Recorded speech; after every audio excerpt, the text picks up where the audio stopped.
Right on in. Oh, you know that. You were there. Yeah. How are you? So good. Yeah.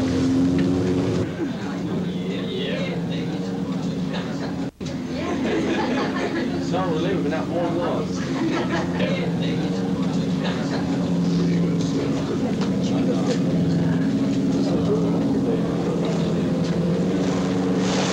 It's my pleasure to introduce down on my far left there George and Olive Osmond, who are responsible for all this.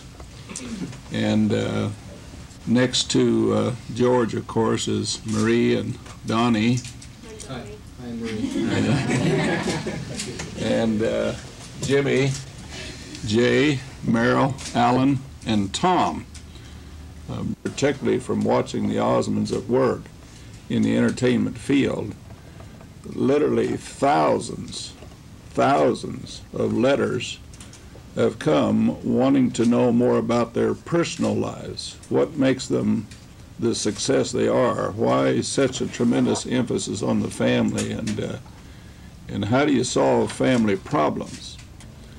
And we some time ago had felt that to share the family's success secrets, if there be any, we think they're basic principles of life, would be very profitable and fruitful for the world. And so about 8 years ago we commenced several of these special, what we call firesides, or evenings with members of our church and their friends in localities such as Phoenix, whereby we might share the philosophy of the Osmond family, why they feel they're successful, not so much in the entertainment field, but in the people business. I think personally, as I have observed cultures all over the world, that in many countries the family's in trouble. And we feel through this family and the philosophy that they represent in their church that there are some basic answers. George, I think being the patriarch of this family, that might be appropriate to start with you, and it might just direct your family any way that you'd feel proper.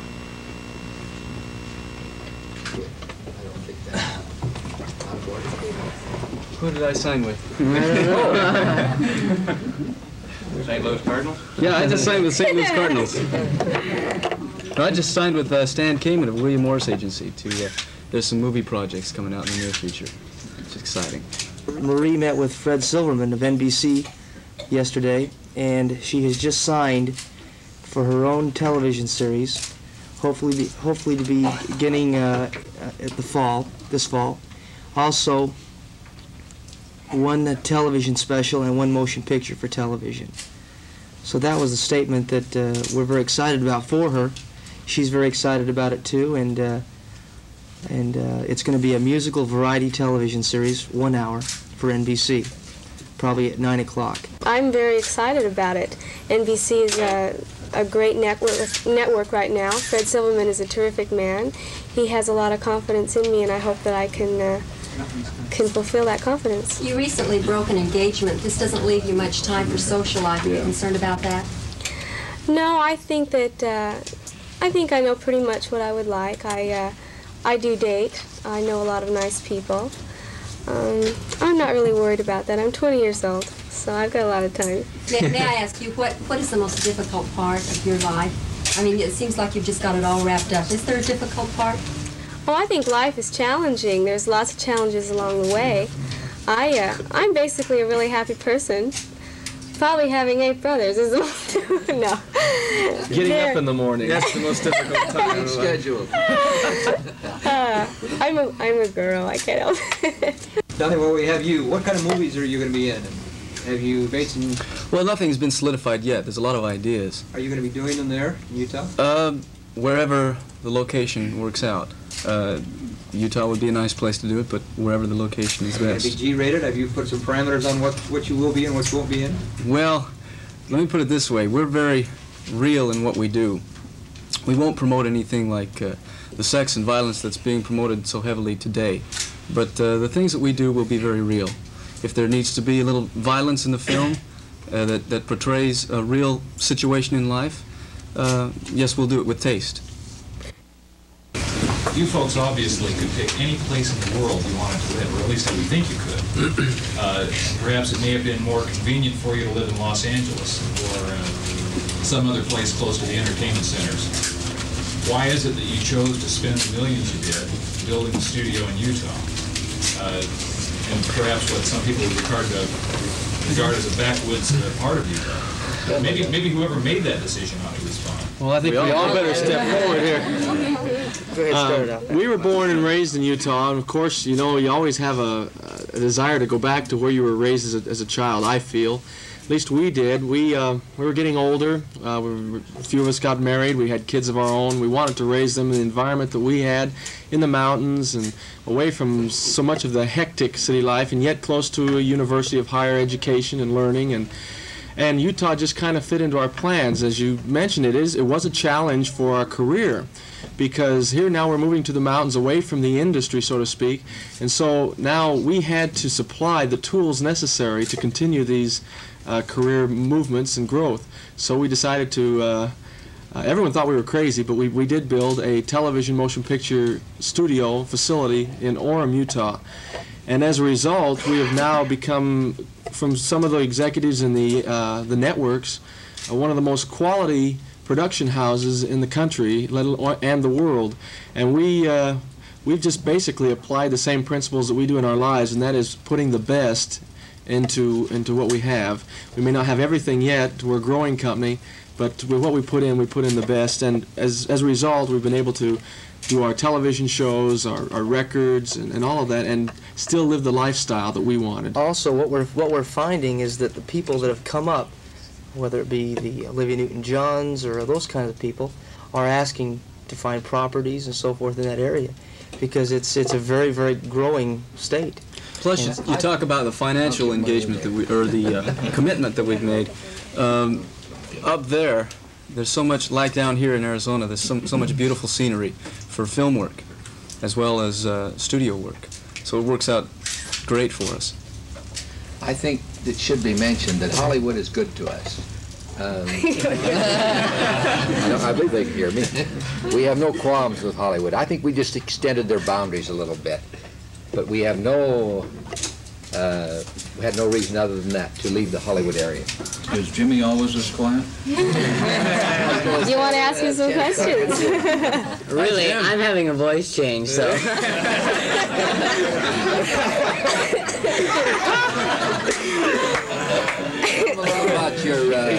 Tell them a little about your aspirations, what you'd like. Don't crack us up now. Well, here we go. Right now I'm working on signing in with a new label and doing some recording and producing an album. And I've got an advertising agency at home, and it keeps me busy. And we're working with International Harvester right now, if any of you are interested. But that's basically what I'm doing right now. I'm really excited about the future. Jimmy's very humble. He's very, very talented. He just designed my new album cover, and he's designing a lot of people's album covers. He's very involved. Olive, when finally you had a daughter, what was your reaction after, what, 8 boys, and then finally a daughter was born? I was in a state of shock for quite a while. I was happy, and we've been such pals. She's just been a fulfillment in my life. She's everything I ever wanted to be. So I kind of had 2 lives, mine and hers too. Did you believe it when they told you you had a daughter? No, not at first. No, it was wonderful. I was born on my father's birthday. Oh, he claims her. They're good parents. Good parents. Marie, there is a heavy emphasis in the Mormon religion for members of that church, female members, to take the role as housewives, as mothers. If the time comes when you marry, will that necessarily mean separating you from your career in order to become a mother? First of all, I think that a career is being a mother, because I think it's very important for a woman to be educated in all areas. I think that the experience that I'm gaining now, as far as, you know, meeting with people and traveling and having that kind of a culture, is going to be one of the greatest benefits to my children. Because I think that a woman is a very key position in a family, because she spends most of the time with her children. Will it mean a separation from your acting career when you become a mother? I think that as I have children and things like that, that'll be discussed. I think it's a possibility. And I'm most certain that it is a definite difference. My first loyalty will be to my family and to my husband, and to have the kind of relationship that my parents have with them. It's really a secure feeling to grow up in a family and know that your parents love each other and respect each other. And I think that starts a child off with a secure ability in themselves to develop and grow. I think one of the major things that our parents have taught us is that it's important to be an individual. I remember I was talking to my mother one day and I said, what is the best advice that you could give me as far as when I start raising my children? She says the best thing you could do is while they're young to install in them principles and the practicality of making their own decisions and being an individual person. And I think that communication is a big problem. It's the cause of a lot of these problems. If we think that's why we stress the family home evening program. We feel that it's great for a family to meet together once a week, to set goals, to to organize activities, to communicate, and we feel that's the basis of a foundation for a good, solid family. We believe that also if you have a strong family, you'll have a strong community, and if you have a strong community, you'll have a strong nation.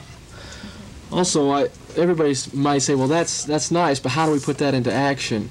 And it's tough. You know, I have 4 little boys at home, my wife, and it takes a lot of effort, a lot of work. And I think a person has to analyze what he really wants and then sacrifice. I think sacrifice is a big key into it. You've got to give of your time. I remember when we were growing up, many a time we could have had a babysitter, for instance, and our parents could have gone out with their friends. And they had a lot of friends, but instead they would choose to do things that involved the family. They would take us with them on many occasions. And these are the moments that I remember and that I cherish. Yes, we worked hard as kids growing up in show business, practicing, learning music and so forth, and then we started traveling a lot, but our parents were involved and worked hard with us. And I think that's something that I think parents should try to do, is to spend time with their kids and do the things that doesn't have to spend money. Father and mother, why don't we get them up here and ask them? Father? I think a parent has to draw lines. I think a child expects it. I think that if you don't draw lines, society's going to do it for you, and that isn't a pleasant way to do it. How do you interact in and cope with the fast Hollywood lifestyle? What part of that whole scene do you play, given your background, which that obviously is very foreign too? How do you just cope with the whole thing? Well, we are a part of that business, and we are in show business, so we have to cope with the fast pace of life. We live a fast-paced life, and but that's probably one of the reasons why we made the move to Utah, is we can get away from everything. Everybody has to have a diversion in their business, and we have our own individual lives. We go four-wheeling, and so. Do you find it hard blending the two, though? Not at all. Not at all. You find, I think, we've had a lot of the superstar guests up to Utah, guests on their show, doing projects up there. And a lot of these are our friends, and you'd be surprised on the off-screen level that these people are just like everybody else. They come up, they enjoy skiing, they bring their families, and so they're very much a part of our world and scene. And we're doing our thing, and we've chosen it, and so far we've been successful at it. Speaking of the church views fitting in with tomorrow, as you just said, there's been a bit of a controversy, as you know, with the Equal Rights Amendment and women's rights in your church. How do you all feel about that? Well, I think Brother Dunn could tell you the church stand on it. I think with equal rights, well, let's ask a woman. Okay, let's ask a woman. Hello. First of all, I see nothing wrong with equal opportunity for women. I think that that's terrific, and I think that there have been over 30-some-odd laws passed for that right now. I think that men and women are different. I think that they're different physically and emotionally, and I think that, like in the book of Genesis, it says man was made for woman and woman was made for man. And that's very true, because they're meant to complement one another, and I don't think they're meant to compete with one another. And that's my personal philosophy. What do you think about the lady back east who got in trouble because of her stand pro-ERA? I believe she was excommunicated, or some action was taken against her. How do you feel about Sonia that? Johnson. She was excommunicated on her beliefs towards the church and not necessarily the ERA. I think that, you know, that the church handled it according to the way, and I personally believe that Spencer W. Kimball is a prophet, and I believe in the general authorities of the church. And I think that you have to believe in the principles and in their authority in order to act accordingly. So you agree with the action that was taken? I do. I think it was handled fairly. Mormon religious beliefs are basically a way of life, and it's something that can fit in with today, tomorrow, yesterday, and we can do and be very happy in today's setting as a family and still have the basic values that we profess. And I think that's the important thing, is that you've got to believe it, and then you just live what you believe, and you're a happy person. It would be very hard to represent a church if you didn't believe it and live it. But we do, and we're all converted to it. No one is born a Mormon. You're converted to it, and I went through my own conversion at a period of time in my life, and yeah, I'm very happy. And I feel that I'm very contemporary, and I'm very much with the entertainment industry, and some of my best friends are in the business, and I have a good time. I know my brothers feel the same way. We're here as a request to share some experiences we have, talk a little bit about the family. Maybe, you know, when we're on stage performing, you don't really see what we're all about inside. We love music, we love to perform, we love the industry, and but this tonight is a non-show business, more of a personal get to know the Osmonds, what we're all about, and we're happy to share our feelings with everybody tonight.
Much love expressed among family members, particularly among those of the Osmond family who will be speaking to you,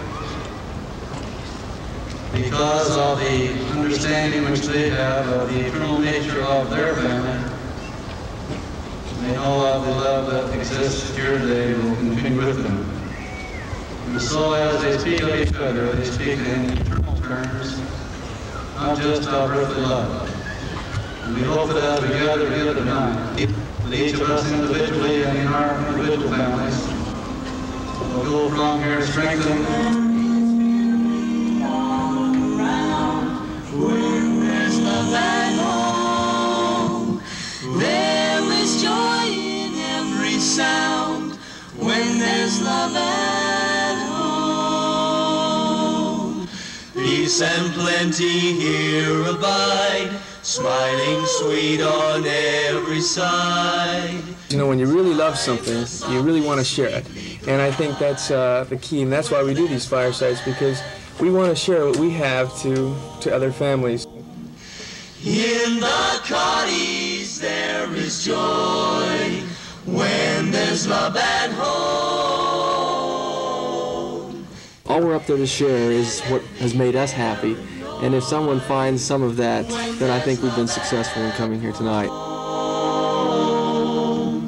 Roses bloom beneath our feet, all the earth's a garden sweet, making life a bliss complete, when there's love at home.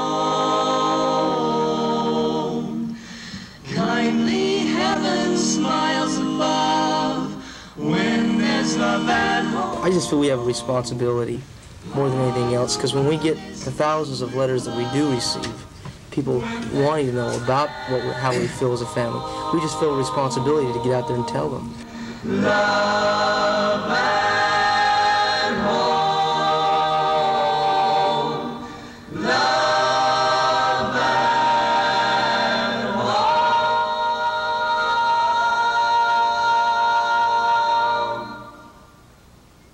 Oh, there's one who smiles on high when there's love at home.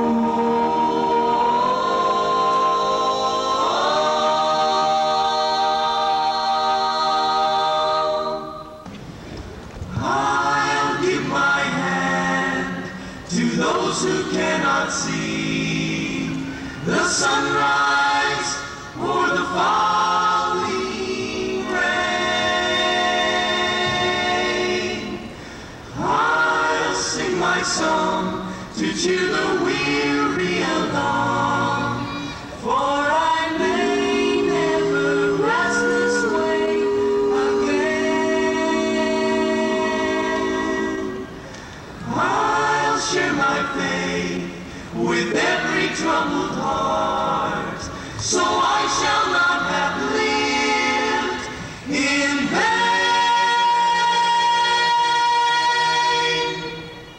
I'll give my hand, I'll sing my song, I'll share my faith, because I know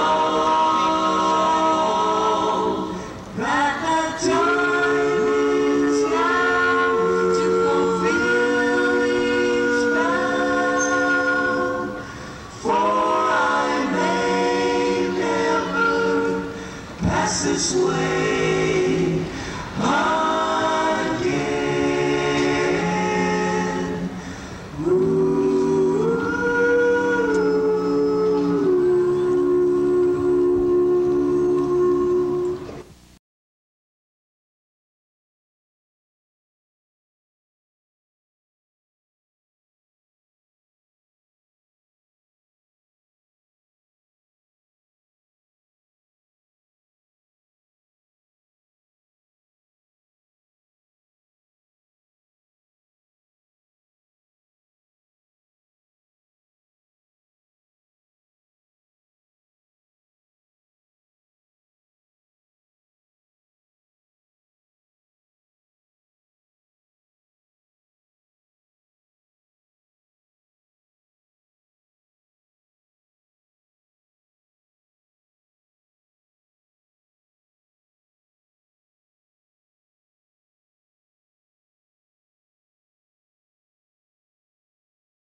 all pointing to around 1990. Randy Ripplinger, Cool News 10.